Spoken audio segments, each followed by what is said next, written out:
So, Theatrum Mundi is a research centre based in London.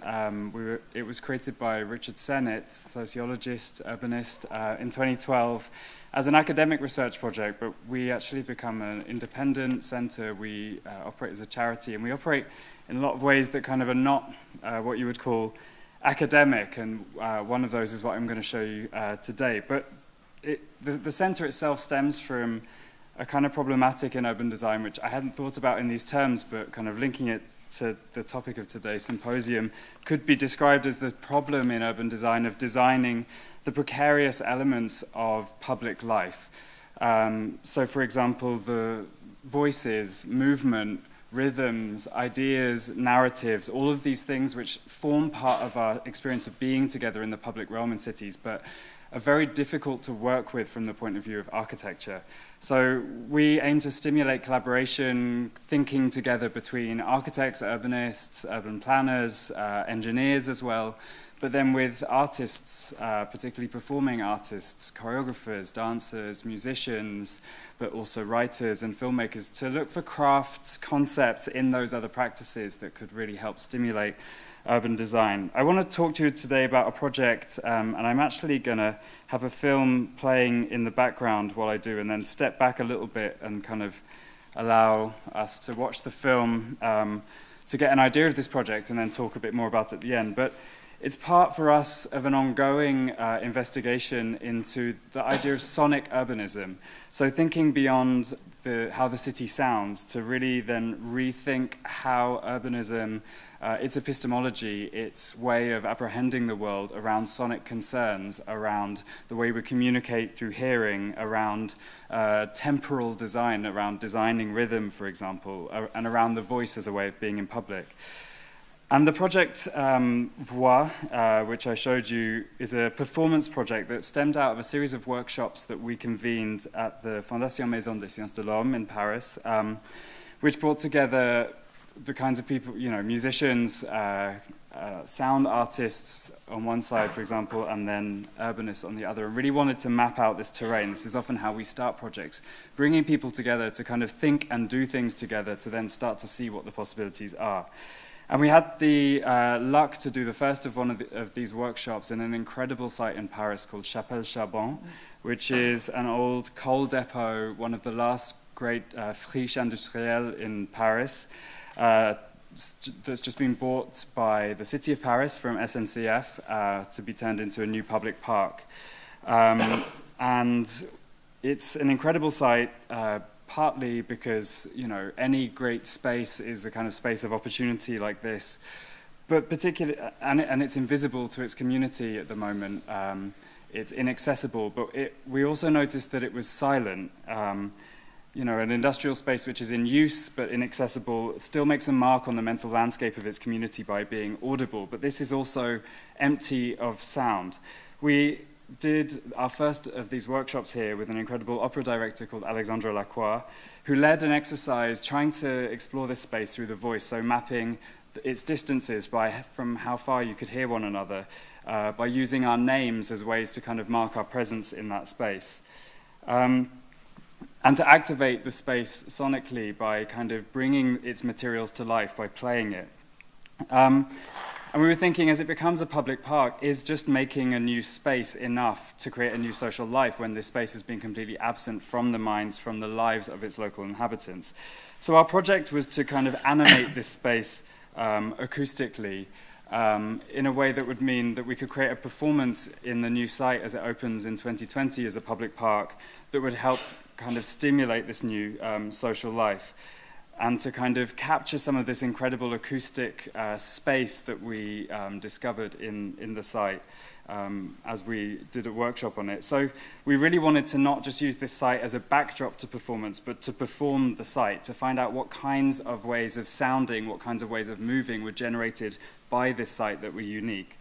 It's an ongoing project in the sense that we've just completed recording this space, so recording its acoustic properties, mapping those, recording all of its materials by playing them, by activating them, working with IRCAM, the Institut de Recherche et Création Acoustique Musicale in Paris, We're working with a composer called Marta Gentilucci, who is developing a composition with these materials. We're working with Alexandra Lacroix, the opera director, a series of public workshops recording the names of local inhabitants, testing out ways of moving that will stimulate this performance.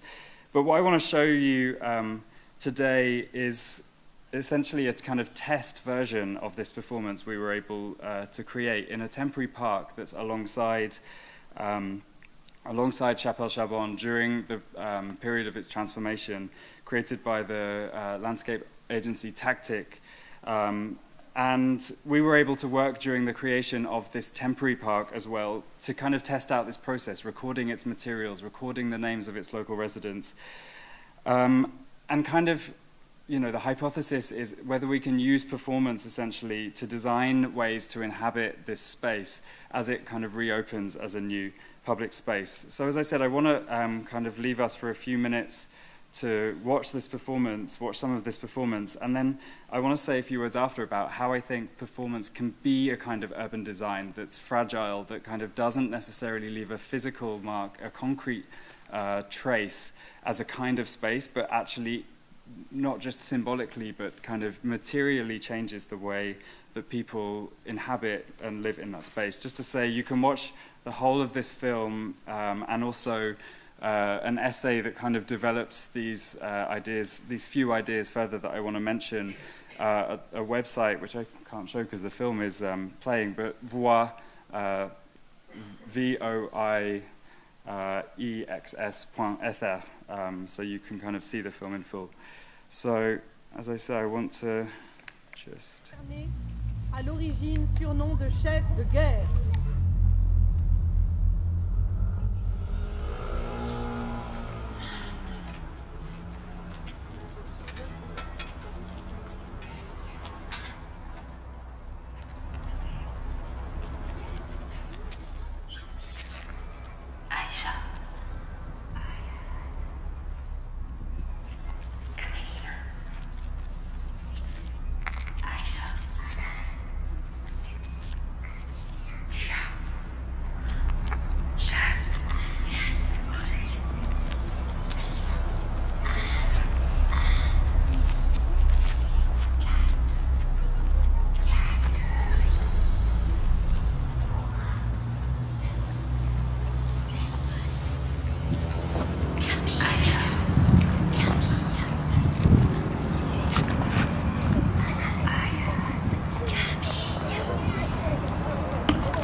Moi-même. Lilia.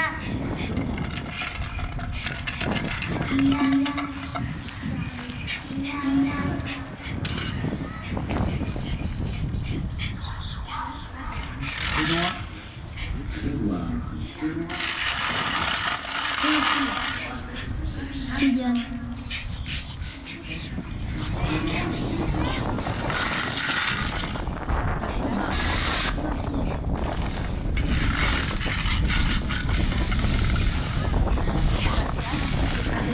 Ja?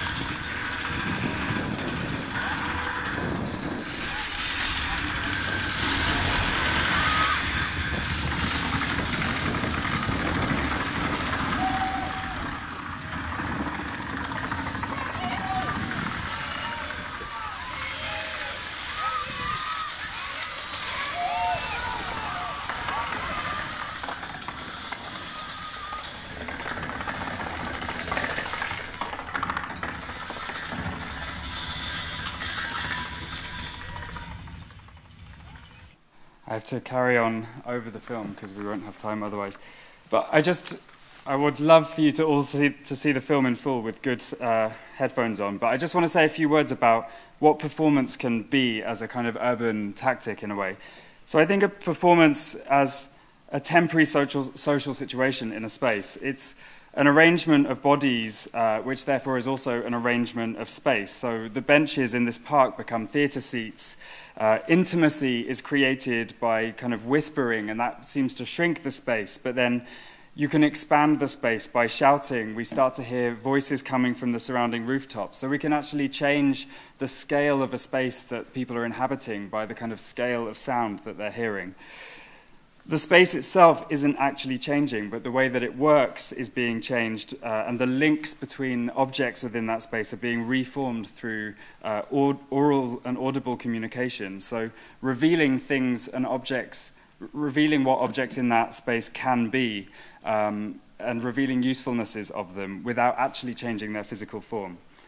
The other important thing about this project was that the performance isn't about anything. It's not telling the history of the site. It's not telling stories of its past, because those are kind of exclusive to the people who lived those. And in an area that's the home to many new migrants, how do you create something which is inclusive to those people?